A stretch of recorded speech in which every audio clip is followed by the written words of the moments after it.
Eu saldo a igreja capaz do Senhor, amém? Se você pode ficar de pé para a leitura da palavra do Senhor, peço a gentileza. Marcos, capítulo 8, versículo de número 22. Marcos, capítulo 8, versículo de número 22. Diz assim a palavra. Então, foram para Betsaida e algumas pessoas trouxeram um cego a Jesus, suplicando-lhe que tocasse nele. Jesus, tomando o cego pela mão, levou-o para fora da aldeia e, aplicando-lhe saliva nos olhos, impondo-lhe as mãos, perguntou-lhes: vês alguma coisa? Este, recobrando a vista, respondeu: vejo os homens, porque como árvores os vejo andando. Então novamente lhe pôs as mãos nos olhos e ele, passando a ver claramente, ficou restabelecido e tudo distinguia de modo perfeito. E mandou-os Jesus embora para casa, recomendando-lhe: não entres na aldeia. Versículo de número 25. Eu vou ler novamente. Então, novamente lhe pôs as mãos nos olhos, e ele, passando a ver claramente, ficou restabelecido. Quem tem aí uma versão que diz assim: e ele olhando para cima? Quem tem essa versão aí? Isso. Quem tem a versão? E olhou para cima? Versículo 25. Ok. Então novamente lhe pôs as mãos nos olhos, e ele, passando a ver claramente, ficou restabelecido, e tudo distinguia de modo perfeito. Senhor, essa é a tua palavra. Preciosa, poderosa, majestosa, tremenda, viva, poderosa. Palavra que conduz à vida. Palavra que cura, que liberta, que transforma, que renova, que edifica, que consola. Palavra que traz vida, palavra que muda situações, palavra que traz, Senhor amado, renovo, palavra que é segurança, palavra que é lâmpada, palavra que é luz, palavra que é consolo, palavra que é edificação, palavra que é renovo, palavra que é tudo que nós precisamos para mudar a situação e a realidade do nosso ser. E te pedimos nessa noite, Senhor, fala conosco. Ó Deus, importa-nos ouvir a tua voz. O vaso é de barro, é pequeno, mas somos teus, Senhor. Estou aqui debaixo da autoridade suprema da tua palavra. Ó Pai querido e santo, usa-me nessa noite. Que eu seja tão somente, especialmente, um canal do teu fluir. Fala conosco, Senhor. Temos sede de ouvir a tua voz. Precisamos ser direcionados, Pai querido e santo, pela voz do Senhor. E nós nessa hora repreendemos toda e qualquer voz que não seja a tua, Senhor. Que só a tua voz seja audível neste lugar. Que só a tua voz seja manifesta neste lugar. Que só a tua voz possa falar aos nossos corações neste lugar. Por isso toda inquietação de alma, toda distração, todo espírito roubador da palavra seja repreendido agora na autoridade do nome de Jesus. Que todos os tampões espirituais dos ouvidos possam cair por terra, Senhor. E que só a tua voz seja audível neste lugar. Essa é a intencionalidade do nosso coração. E te pedimos isso em nome de Jesus. Amém e amém. Você pode sentar. Interessante que nos parece aqui estranho um contexto dessa palavra. E que contexto tem essa palavra? O contexto da parcialidade. E aí a gente diz assim, mas por que essa palavra tem o contexto da parcialidade? Porque com Deus nada é parcial. Nós vivemos e nós cremos num Deus de totalidade. Amém? Um Deus que faz a obra completa. Amém? Mas a palavra aqui me traz um registro. Vai dizer que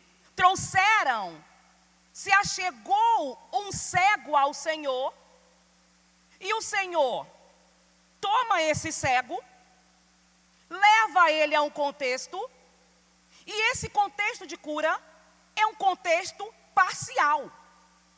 E por que esse contexto de cura é um contexto parcial? porque não é um contexto de obra completa. Porque a Bíblia vai nos falar que aqui precisou de um segundo estágio nesse contexto. Agora, como vocês sempre sabem, eu vou fazer aqui o percurso histórico da palavra. Porque sempre quando nós vamos dialogar sobre um texto e um contexto, é interessante a gente entender tudo aquilo que enredou essa palavra e tudo aquilo que estava orientando até que se chegasse a esse tempo aqui manifesto. Interessante que vai dizer aqui que eles chegaram a Betsaida. Ora, Jesus costumava orar nessa cidade. Era uma cidade que lá em Marcos capítulo 6, nós não vamos voltar por amor ao tempo. Estamos no primeiro culto, temos um tempo mais limitado. Eu vou ter que ser sucinta. Mas é interessante pensar em Marcos capítulo 6, versículo 45 e outras questões aqui, e aí o meu contexto histórico vai ficar mais resumido. Mas dentro dessa conjectura aqui, Betsaida era um lugar que Jesus costumava orar naquela cidade. Betsaida também era uma aldeia de pescadores que ficava ali ao norte do Mar da Galileia, e era um local, aqui o registro histórico vai dizer, onde o rio Jordão desaguava.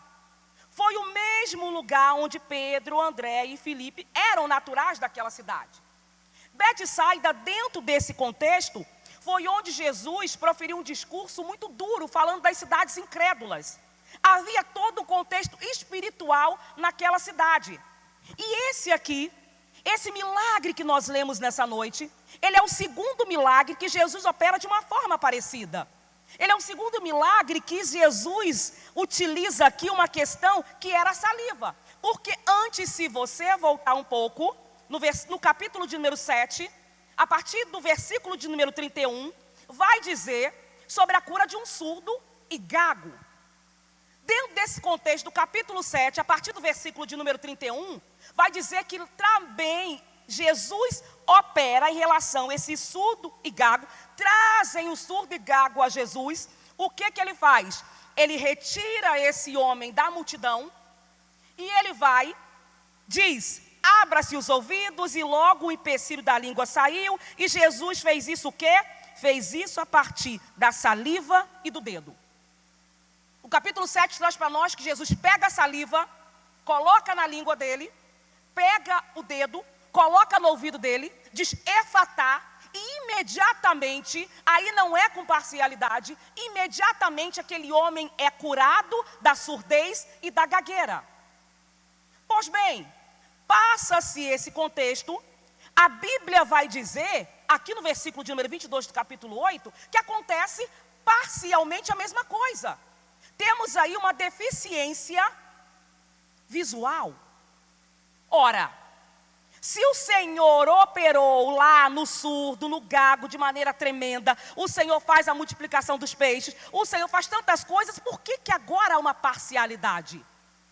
Se lá ele diz efatá, e o milagre acontece, por que há aqui, no registro também de uma cura, uma parcialidade?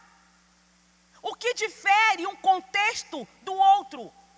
O que difere uma situação da outra? Ambas as pessoas, ambos o contexto, são pessoas que precisavam e tinham ali uma esperança de mudança, tanto física quanto social. Alguém que é imbuído de uma surdez e de uma gagueira tem dificuldades de relacionamento social. Alguém que tem a questão de uma deficiência visual tem uma questão tanto quão física e social. Interessante que entre um milagre e outro, entre esse contexto e outro, nesse percurso histórico, vai dizer que acontece ali de Jesus sair depois da cura do surdo e gago. Jesus sai, o acompanha uma grande multidão. O capítulo de número 8 vai dizer que Jesus opera a segunda multiplicação de pães e peixes.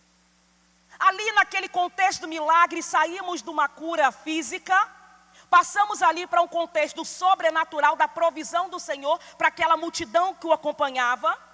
E logo após esse contexto, o Senhor farta a multidão e ainda sobra 7 cestos fartos. E quando o Senhor sai, entra no barco e eles chegam a Magdala. E acontece alguma coisa também nesse percurso histórico antes. Há uma cura, há um milagre. E aí o Senhor encontra com os fariseus. E esses homens dizem assim: olha, nós pedimos ao Senhor um sinal. Manifesta para nós faz uma manifestação viva daquilo que tu podes fazer. Eles já tinham sabido da multiplicação, eles já sabiam daquilo que o Senhor fazia, que curava, fazia sinais, prodígios, maravilhas. E eles pedem um sinal, e o Senhor diz assim: não vou dar sinal nenhum. Porque o Senhor não tem compromisso com quem não acredita no milagre. Mas aquele que acredita no milagre vê o sobrenatural. Ele já tinha feito isso por uma multidão de homens e mulheres simples. Ele tinha feito isso por um desvalido social, gago, surdo. Ora, mas por que o Senhor não faz isso com esses homens? O Senhor não tem compromisso com mostrar aquilo que Ele é, porque Ele é o grande eu sou. Ele não precisa provar isso para ninguém. Mas Ele, para aquele que crê, opera sinais, prodígios, maravilhas e a manifestação do sobrenatural. Continua sendo assim hoje, comigo e com você.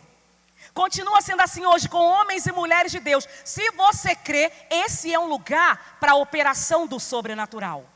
Ah, eu vou repetir porque está frio, mas aqui está quente. Pode estar frio lá fora, mas aqui está quente. Então eu vou dar a oportunidade de você dar um glória, porque aqui tem fogo de Deus. Aqui tem presença do Senhor. E eu estou dizendo para você que Ele continua operando sinais e maravilhas para aquele que crê no sobrenatural. Mas é interessante que o capítulo 8 é um capítulo de decisão. Por que é um capítulo de decisão?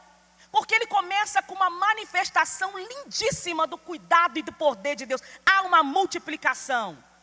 Ele perpassa o capítulo 8 por uma questão de cura, de sinais, maravilhas. Mas o capítulo 8 termina com uma observação. O capítulo 8 termina dizendo, e eu quero que você olhe aí por favor.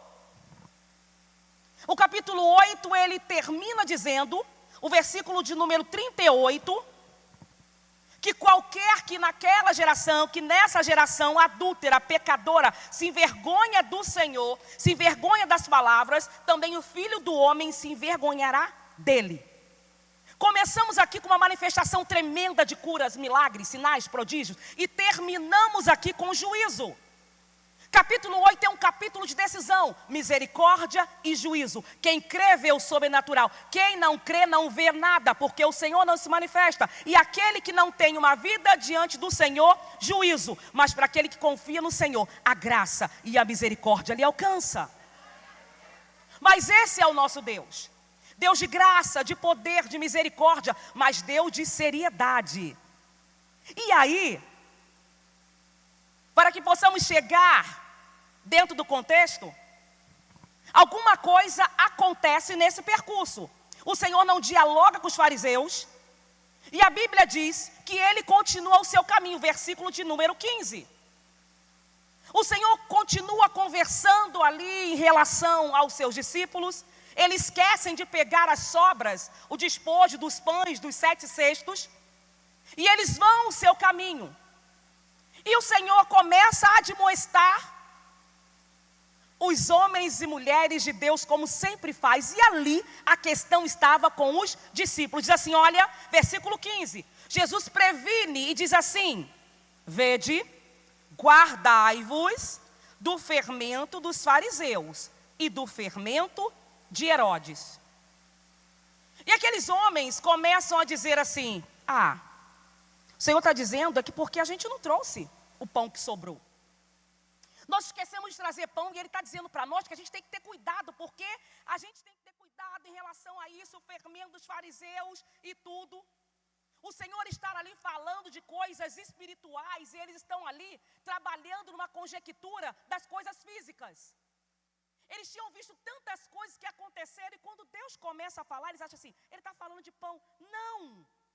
Ele fala de uma coisa e o Senhor fala de outra. O que Deus queria falar ali era abrir os olhos espirituais, assim como continua falando comigo e com você. Mas quantas vezes estamos como aqueles homens? Vemos sinais, prodígios, maravilhas. Olha para a sua vida, o que Deus já fez, o que Deus já operou. Olha para a manifestação do cuidado, da graça dEle. Quanta multiplicação Ele já fez. Você chegou até aqui? Você chegou até aqui? Você chegou até aqui? Deus tem guardado a sua vida. Deus tem cuidado de você. Deus tem escrito a sua história. E às vezes Ele está dialogando conosco de coisas espirituais e nós estamos achando, mas o Senhor quer falar. A nossa visão é tão limitada. E daqueles homens assim também o eram. Mas quando o Senhor estava dialogando aqui sobre fermento, não estava falando do pão. Até porque aquele que fez o sobrenatural, que multiplicou e ainda sobrou, não era poderoso para fazer ali um cestinho de pão dentro daquele barco? Por que você tem achado que o Senhor vai deixar faltar o simples, se Ele já tem feito extraordinário na sua vida?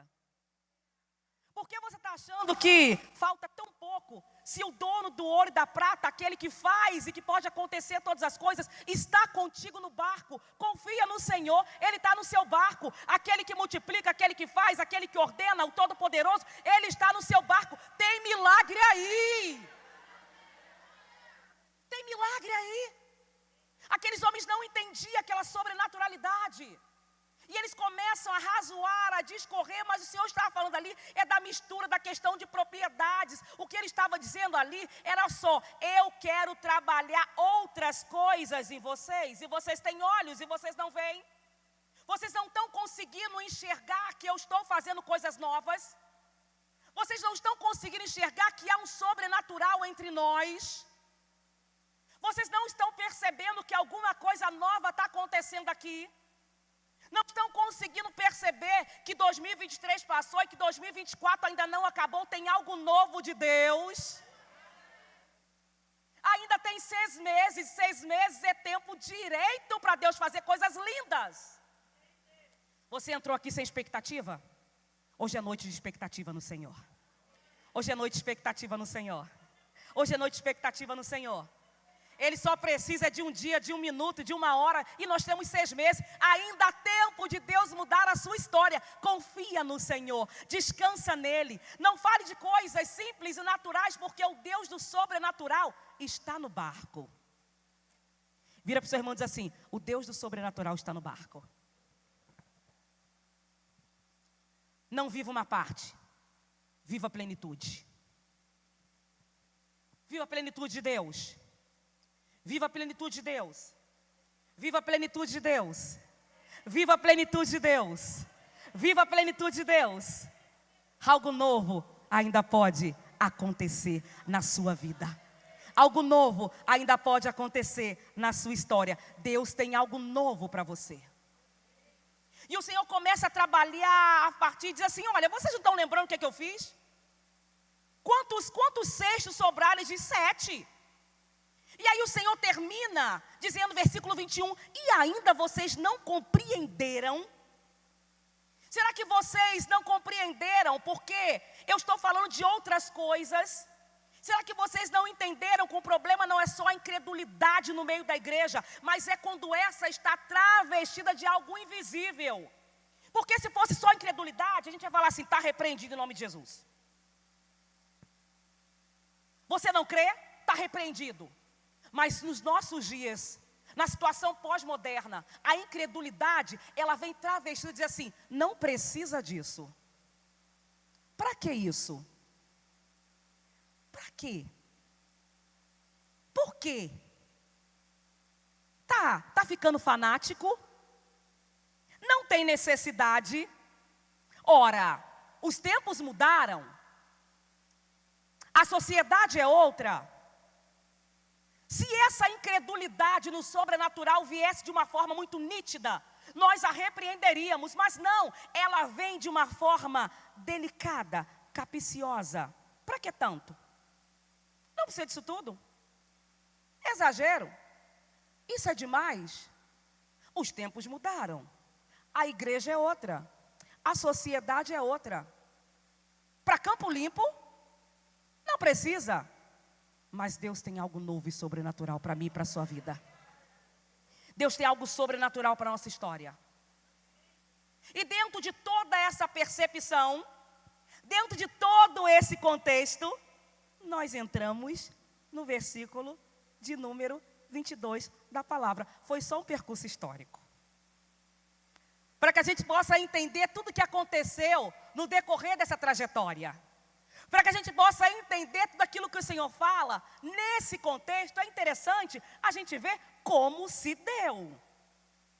E aí acontece o que nós chegamos no versículo de número 22. Por que o Senhor não fez a mesma coisa? Por que não disse Efatá e tudo aconteceu? Porque apesar do Senhor ser o mesmo, o ambiente do milagre era outro. Eu vou repetir isso aqui. Deus era o mesmo. Jesus, o Todo-Poderoso, Filho de Deus. A saliva era a mesma. A palavra de autoridade e de poder era a mesma. A essência do milagre, a necessidade social e física era a mesma. Mas o ambiente de milagre era outro. Qual é o ambiente nessa noite? Aleluia. Qual é o ambiente nessa noite? Qual é o ambiente nessa noite? Qual é o ambiente nessa noite? Qual é o ambiente nessa noite? Qual é o ambiente nessa noite? Porque Deus é o mesmo, Ele está neste lugar. O dono do Todo-Poderoso do poder está neste lugar. O que faz a diferença não é a presença, é o ambiente, é a incredulidade. Mas nessa noite, abramos o nosso coração, porque o sobrenatural de Deus pode acontecer aqui. E a palavra dessa noite tem por tema: não viva na parcialidade. Não viva na parcialidade. E como eu sempre digo, eu acho que eu sou gatinha, não preciso de óculos, eu sou gatinha, mas preciso, vou colocar, porque senão não leio. E nesse contexto todo, é interessante que nós, onde está a nossa parte nesse contexto? A Bíblia fala que eles trazem um cego. Esse homem era alguém totalmente dependente de favores para viver. Mas havia ali uma chance de transformação: Jesus. É interessante que naquela época, não é como hoje. Hoje, os portadores de necessidades especiais têm leis que o amparam.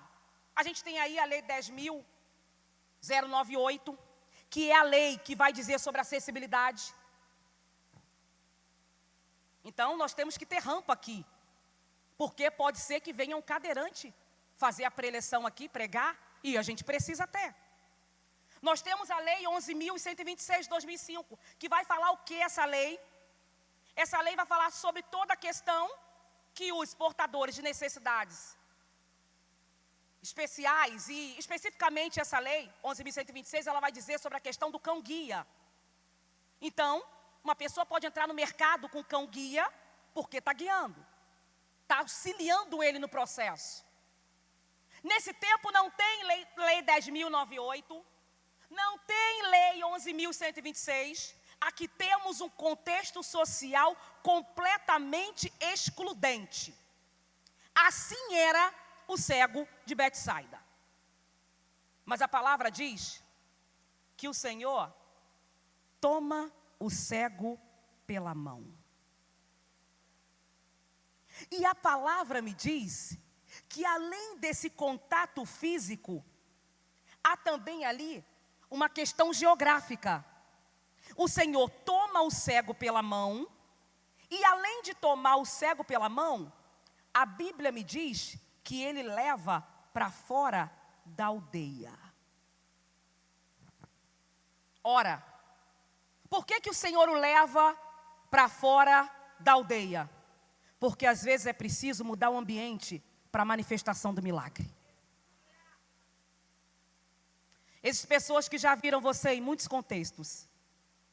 E às vezes o ambiente é um ambiente que não é propício para o milagre.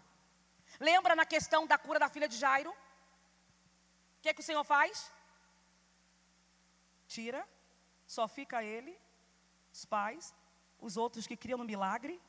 E quem não crê no milagre, depois só vai ver aquilo que Deus fez.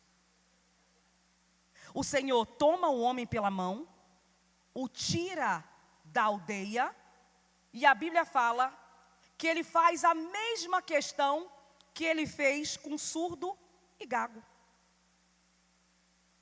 É interessante que você pode pensar, nossa, eca, ui, o Senhor aplicou saliva. Na nossa sociedade, essa questão pode trazer um pouco de ojeriza, né? Mas na sociedade daquela época, para aquele povo daquela época e até hoje para os judeus, a questão da saliva tem propriedades terapêuticas. O que para nós, nesse contexto da sociedade, é uma coisa que diz, para lá não. Era muito comum, do ponto de vista terapêutico, do ponto de vista daquela sociedade já entender. Por isso você não vai ver ninguém falando, eca, Jesus curou. Não. Ele aplica a saliva nos olhos, impõe as mãos e pergunta, vês alguma coisa? Quando eu te toco, o que você está vendo? Quando eu pego você pela mão, o que você está vendo? Quando eu te tirei da aldeia, o que você viu? Quando eu estou caminhando com você de mão dadas, o que você vê? Vês alguma coisa? Vês alguma coisa? Vês alguma coisa? Que você tem visto? E é interessante que dentro desse contexto, há 3 relatos específicos que a gente pode dizer nos evangelhos, que o Senhor usa essa questão da saliva, do cuspe, de como você achar socialmente mais adaptável. Porque eu sou uma pessoa chique, né? E eu não quero te constranger. Saliva, utilizada pelas papilas degustativas. Cuspe, perdi a classe. E dentro desse contexto todo, há o cego de nascença de João capítulo 9. A questão que nós trabalhamos aqui do surdo e gago, e há esse contexto, e agora esse cego. É o segundo milagre registrado em Marcos. E a Bíblia diz que o Senhor pergunta assim, vês alguma coisa? E ele diz, e recobrando a vista respondeu, vejo homens, porque como árvores os vejo andando. Ora, aquele homem já tinha visto alguma vez na vida. Ele não era um cego de nascença. Porque se ele faz essa adaptação visual, ele já tinha tido a experiência da visão. Porque como ele diz assim, vejo sim, eu vejo homens. Ele sabia o que era homem. E ele diz assim, eu ainda vejo como árvore. Ele sabia o que era uma árvore. Ele já tinha tido a experiência. Alguma coisa aconteceu nesse percurso que tirou a experiência visual dele. Mas para cego, o Senhor é poderoso para fazer voltar a ver. De repente você entrou aqui assim. Érica, eu não sou um portador de necessidades visuais. Mas espiritualmente, de repente você já viu e não vê mais. Já fazia distinção e não faz mais. Já enxergava e não enxerga mais. Já sentia e não sente mais. Já sabia o que era o sobrenatural e não sabe mais. Mas é interessante saber que aquele que abre a visão está neste lugar. Aquele que abre a visão está neste lugar. Mas eu vejo homem. Eu vejo o homem como árvore, ou seja, eu vejo o homem como uma planta lenhosa, cujo caule ou tronco, que é uma árvore, está fixado no chão com as suas raízes e tem uma copa que é despido na base, carregado de galhos e que pode dar fruto. Não!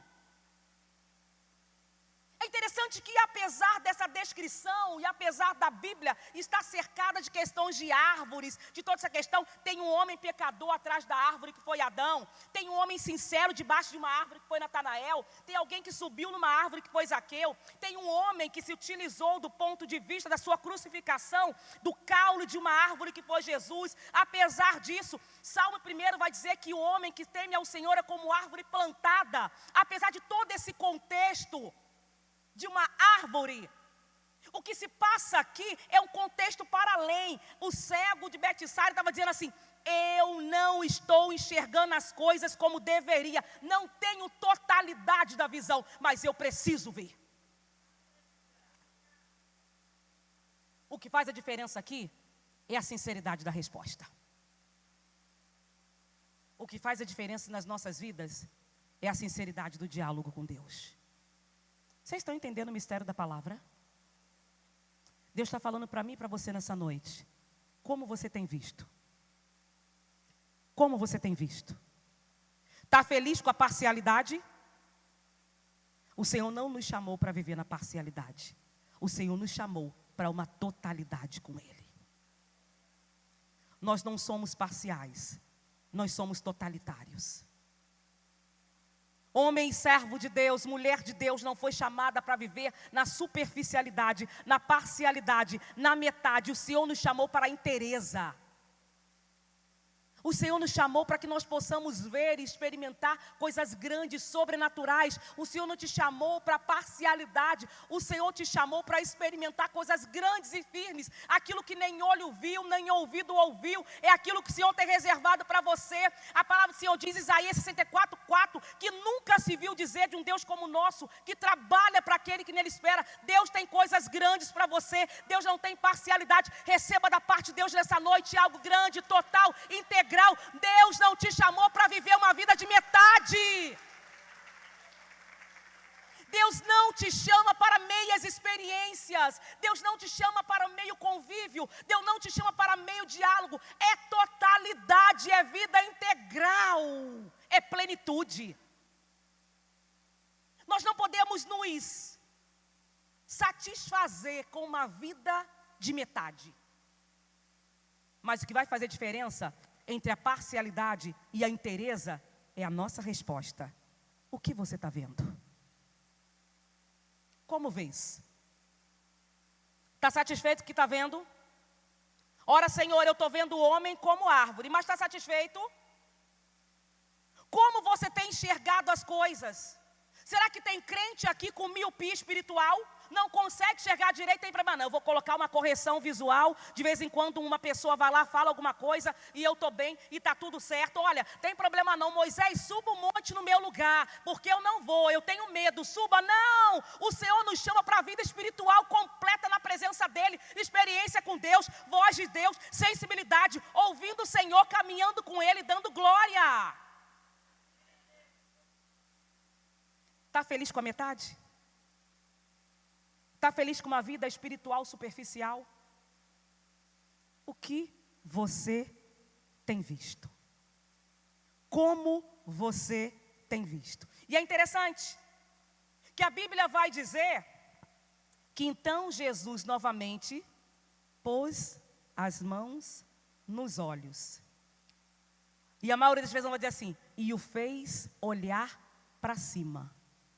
A versão corrigida vai dizer assim, e Jesus colocou a mão nos olhos e fez olhar para cima. Algumas versões vão dizer assim, e olhando firmemente. Sabe por quê? Porque para ver direito, é só olhando para cima. Porque para ser restaurado, tem que olhar firmemente para o Senhor. Porque para tirar o lodo, é só olhando para Ele, autor e consumador da fé, o Senhor Todo-Poderoso, aquele que não erra, aquele que vai na frente, aquele que dá vitória, aquele que é teu Senhor e Salvador. Olhe para Jesus.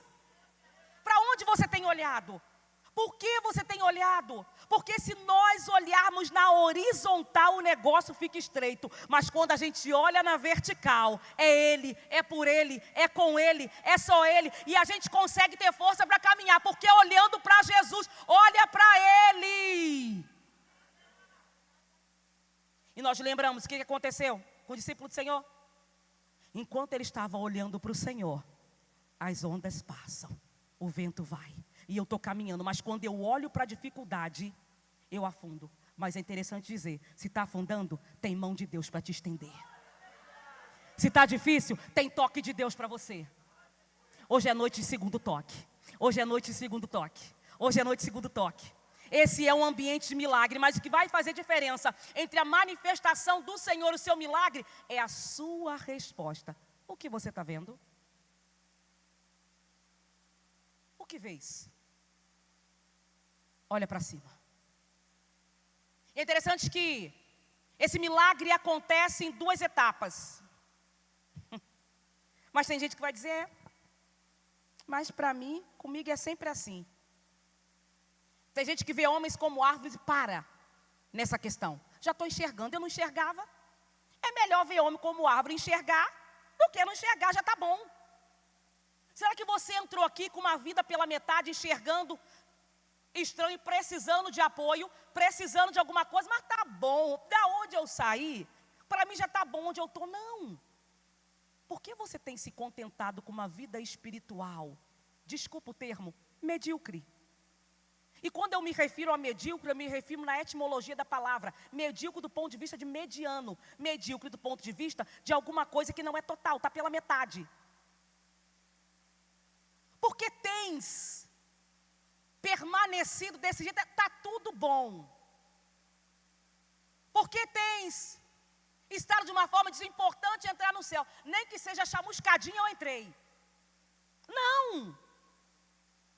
Deus tem algo novo para você, plenitude. O que você apresentará, o que apresentaremos diante dele naquele grande dia? Obras, palha, feno. O que apresentaremos diante dele? Mas Senhor, eu era alguém que eu ia no culto de vez em quando dava no domingo. E eu sei que o Senhor chamou lá, como diz em Mateus, ir por todo mundo e pregar o evangelho. Mas olha só, eu não tive tempo, eu estava tanto com as minhas coisas. O que apresentaremos diante dele naquele grande dia? Viveremos uma vida de parcialidade? Continuaremos o nosso cotidiano a enxergar homens como árvores? Está muito bom, o pastor vai lá, ele dá a palavra, de vez em quando aparece a irmã Érica lá, que também dá uns glória. Está muito bom, pastora Graça vai e prega, está muito bom, e o pastor é uma bênção, eu estou feliz. Não, queira ouvir o Senhor, queira sentir a presença, queira andar com Ele, queira enxergá-lo, queira estar na presença dEle, queira sentir Deus falar com você. Saia do lugar comum, como vê homens como árvore, ou está vendo da integralidade? O que o Senhor nos chama nessa noite é uma santa responsabilidade. Como você quer caminhar comigo, vendo na totalidade ou está muito bom na parcialidade? Moisés, suba em meu lugar, tá bom, traz um recado, porque eu estou bem. Deus chamou para uma vida plena diante dele. Deus chamou para ouvi-lo. Deus chamou para a experiência. Deus chamou para ver o sobrenatural. Deus te chamou para coisas grandes e firmes, que nós não sabemos, mas o Senhor tem reservado para aqueles que o amam. E o Senhor te ama. Você é amado de Deus, você é querido de Deus, você é preciosa para Deus. Então queira se aprofundar na vida com Ele. Interessante que Jesus dá 2 ordens para ele. 2 ordens muito específicas. Jesus primeiro vai dizer aí, versículo de número 26. Vai dizer, e mandou Jesus embora para a casa. E recomendou, não entre na aldeia. Tem 2 coisas aí. Se Jesus mandou embora para casa e disse para não entrar na aldeia, é porque a casa dele não ficava na aldeia. Ou seja, aquele homem não era da aldeia, mas ele passava boa parte do tempo ali. E quando Jesus cura a vida dele, quando Jesus trabalha na vida dele, quando Jesus restabelece a visão, o Senhor está falando assim, olha, volta para os seus relacionamentos familiares. Volta e mostra o que eu fiz na sua vida. Seu ministério vai começar a partir da sua casa. A partir desse momento você tem outra prioridade. Não entre na aldeia, não entre naquilo que representa o mundo, não entra no lugar de incredulidade, não entra no lugar de pessoas que não têm parte comigo. Eu te tirei de lá para o milagre. Agora volta para a sua casa, testemunha, não entre na aldeia, se mantenha longe quem não acredita no meu milagre.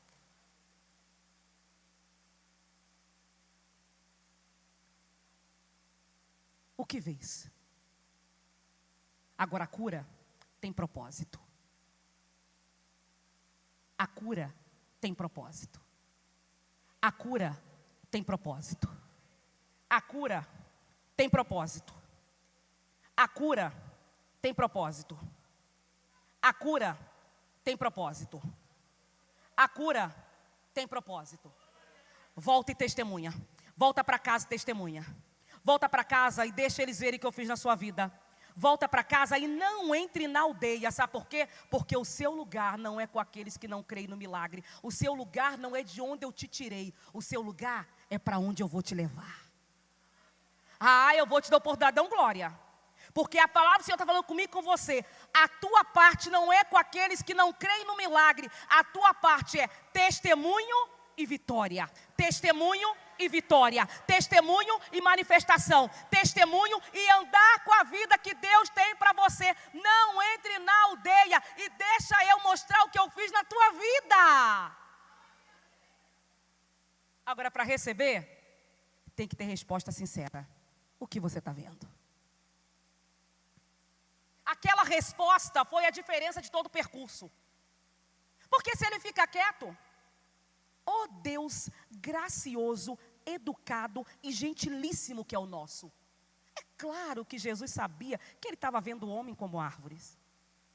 Parece um pleonasmo, uma pergunta redundante, um contexto que não faz nenhum sentido do ponto de vista, se a gente for entender da onisciência do nosso Senhor.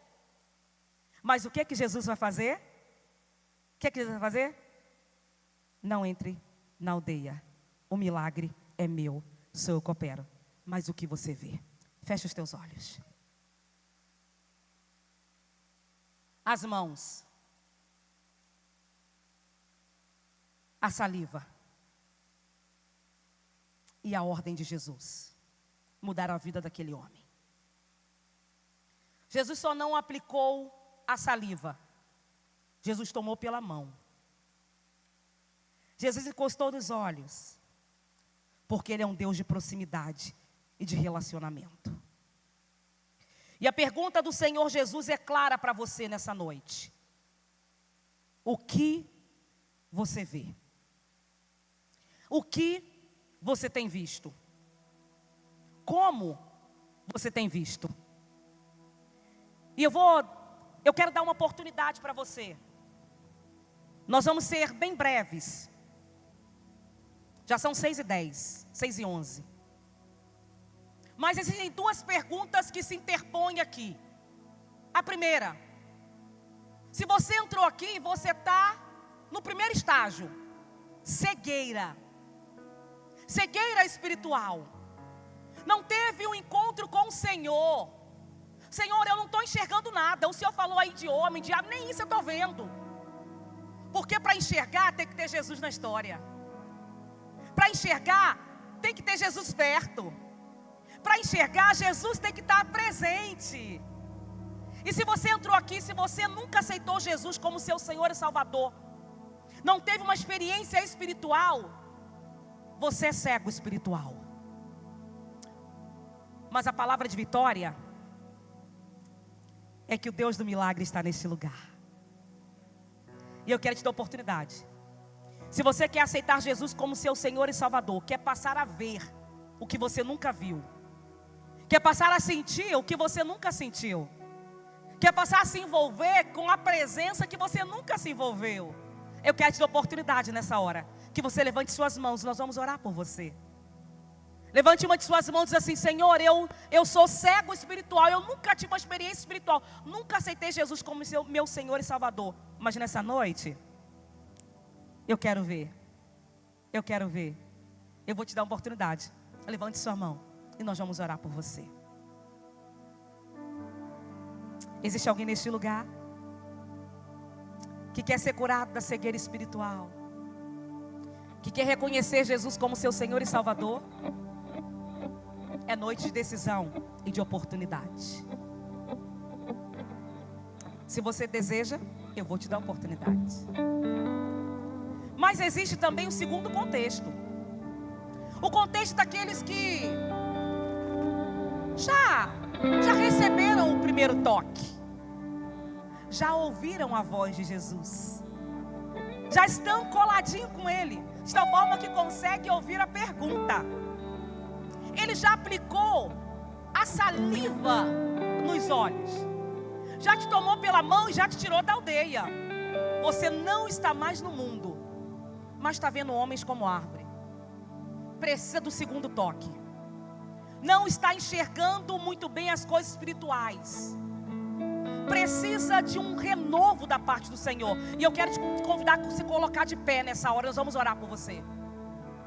Se você entende que você tem visto homens como árvore, precisa de um segundo toque, precisa dizer: Senhor, eu preciso de um renovo espiritual, eu preciso de algo novo da tua parte. Eu estou entendendo que o Senhor está neste lugar, eu estou entendendo que algo novo o Senhor está me convidando, eu estou entendendo que algo novo o Senhor tem chamado essa igreja, eu estou entendendo que algo novo o Senhor tem chamado a minha vida, Senhor, e eu preciso do segundo toque. Senhor, eu preciso ver homens não como árvores, mas eu preciso enxergar plenamente. Fique de pé e nós vamos orar por você. Oh Senhor, esse é o teu povo, povo que se chama pelo teu nome, homens e mulheres do céu. E nós, Senhor amado, precisamos voltar a enxergar plenamente. Nós não queremos estar na parcialidade.